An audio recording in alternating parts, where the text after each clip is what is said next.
Welcome to another deep dive. We're going to be exploring geomancy today. Oh, cool. Yeah. And we've got the source called Knowledge Lecture 4.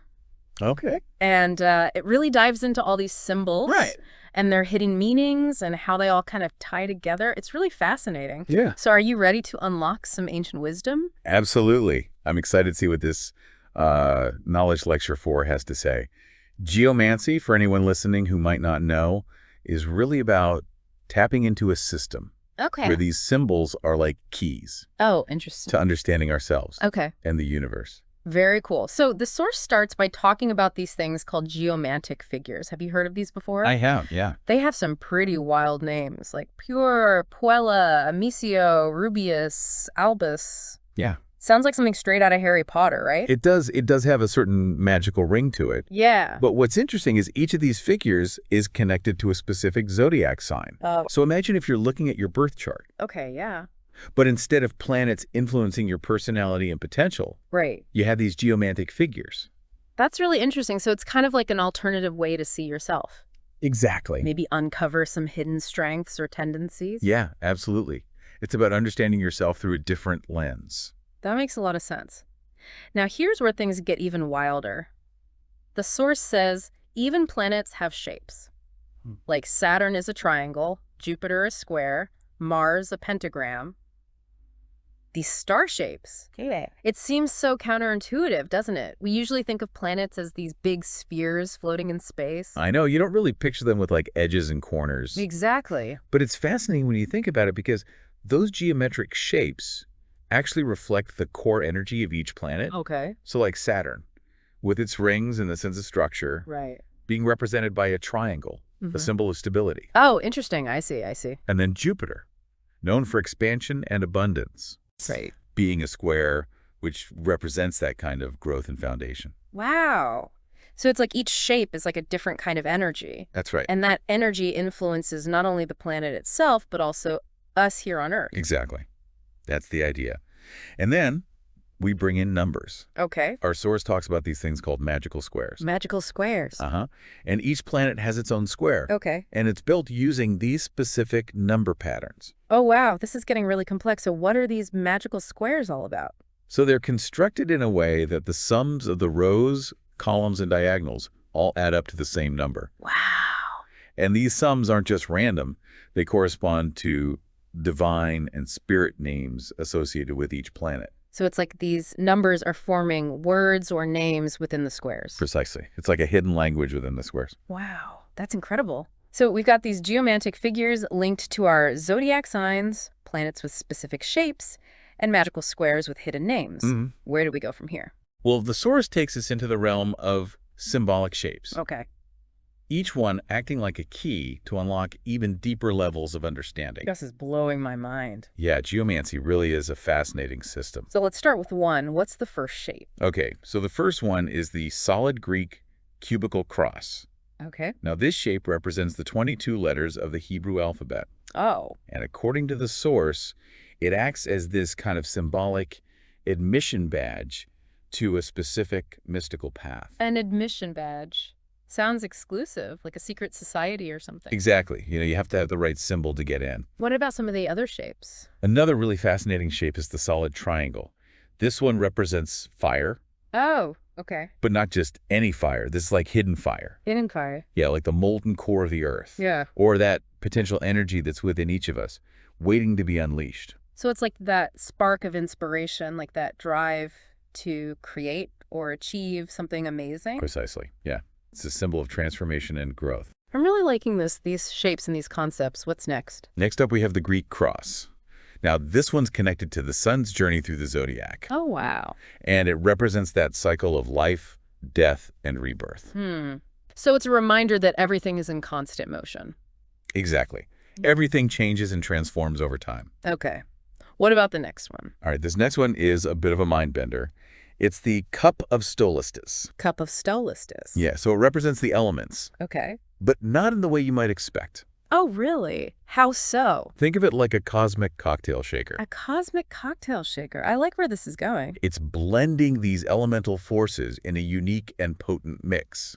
So it's not just about understanding the elements individually, but how they all kind of come together and interact. That's right. And they can create something totally new. That is so cool. Okay, hit me with the last shape. Okay, so this last one is called the symbol of Mercury. And this one is particularly intriguing because it encompasses all but one of the Sephirots on the Tree of Life. Okay, now to understand this fully, we need to take a little detour. A little side quest. Yeah. What is the Tree of Life? So the Tree of Life is this diagram that's used in different mystical traditions Okay. to represent different aspects of creation and consciousness. So it's kind of like a roadmap of the spiritual journey. You got it. And each Sephirot on the tree represents a specific quality or attribute. So the fact that this symbol of Mercury encompasses almost all of them Right. suggests that it holds the potential to unlock all this knowledge. But that one missing Sephirah, It's like a missing piece of a puzzle. It makes you wonder what it could represent. it really does. It definitely piques the curiosity. It's like it's deliberately leaving us wanting more. And that's what makes this whole deep dive so exciting. We're just scratching the surface of what geomancy has to offer. I know. I'm already hooked. Can't wait to see where we go next with all this. Yeah, me too. Yeah. Wow, so we've covered a lot of ground already with geomancy. I know, right? It's like we're piecing together this giant cosmic puzzle. Yeah. We started with those geomantic figures and how they're connected to the zodiac. Like a whole different way of looking at your birth chart. Right. It's like an alternative way to understand your strengths and weaknesses and your potential and all that. Exactly. And then we talked about how the planets themselves have shapes. Yeah, that really blew my mind. Like Saturn being a triangle, it just seems so strange at first. I know.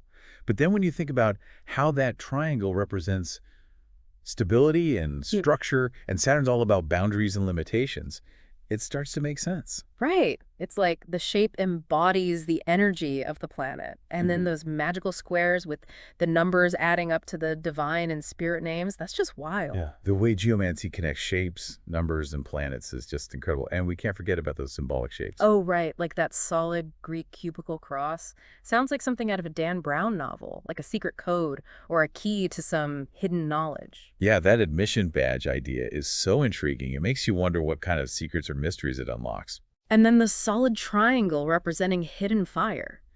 That really resonates with me, like that potential we all have inside us waiting to be ignited. Absolutely. And that Greek cross, representing the cycle of life, death, and rebirth. It's a beautiful reminder that everything is constantly changing and transforming. Definitely. It's a good reminder to embrace change and not be afraid of it. And then there was the Cup of Stolists. Talk about a cosmic cocktail, mixing all those elemental energies together in unexpected ways. That one really stretched my brain. I like to think about it as a metaphor for how different aspects of our lives can come together and create something new and unexpected. Absolutely. You know, life is full of surprises. That's for sure. And that last one, the symbol of Mercury, with the missing Sephirot on the Tree of Life, that really got me thinking. Oh, yeah. What do you think that missing piece could represent? Well, if the symbol is supposed to unlock all this knowledge and wisdom, maybe that missing piece is something we haven't discovered yet. Something that's beyond our current understanding. Or maybe it's something that's within us, but we haven't tapped into it yet, like some hidden potential that we need to unlock. It's a great question. It makes you realize how much there still is to learn and discover. It's almost like it's inviting us to go on a quest to find that missing piece. I like that. Speaking of quests, we haven't even talked about that meditation number 4 section yet, where the source tells us to meditate on these specific shapes and the number 8. Right. So it's not just about understanding these symbols intellectually. It's also about connecting with them on a deeper level. Experiencing them directly through meditation. That's so cool. It's like they become tools for inner transformation. Exactly. And remember, the source mentioned the importance of emotional control, transforming that malarial marsh into a limpid lake. It's a powerful image of how we can use meditation to clear out negativity and cultivate peace and clarity within ourselves. Yeah, that makes sense. If we're trying to unlock deeper levels of understanding, we need a clear and receptive mind. Absolutely. And then there's that part about identifying with the powers of water. Oh yeah, like tapping into the energy of the water triplicity, Cancer, Scorpio, Pisces. Exactly. Those signs are all about emotions, intuition, and spiritual depth. So maybe cultivating those qualities within ourselves can help us connect with the deeper meaning of these geomantic symbols. I'm really starting to see how all of this ties together. The shapes, the numbers, the planets, the zodiac, our own inner world. It's like geomancy is a map of the universe, both inner and outer. And we're just beginning to explore its potential. I know, I can't wait to see what other insights we uncover. I'm definitely going to try meditating on that symbol of Mercury and see if I can connect with that missing piece. I encourage you to. And remember, this is just the beginning of your exploration.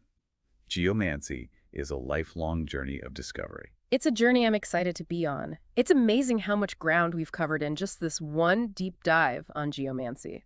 It really is. And we've only scratched the surface. I know. And as we wrap up, I keep thinking about those admission badges we talked about earlier. Oh, right. Like you need the right symbol to access certain knowledge or levels of understanding. Exactly. And I'm wondering, what makes someone ready for that? That's a great question. Maybe it's about more than just having the right information. You think so? Remember all that talk about emotional control? Right. Transforming the malarial marsh into a limpid lake. Exactly. Maybe it's about cultivating clarity and peace within ourselves first, so we can handle that knowledge responsibly. That makes a lot of sense. It's like, what good is a powerful tool if you don't know how to use it safely? Right. It could actually be harmful. And thinking about the water triplicity, those signs are all about intuition and emotional depth. Maybe it's about developing those qualities within ourselves to really grasp these deeper meanings. Yeah, water is so adaptable, reflective. And receptive, too. Like it takes the shape of whatever container it's in. Maybe that's the key to understanding geomancy.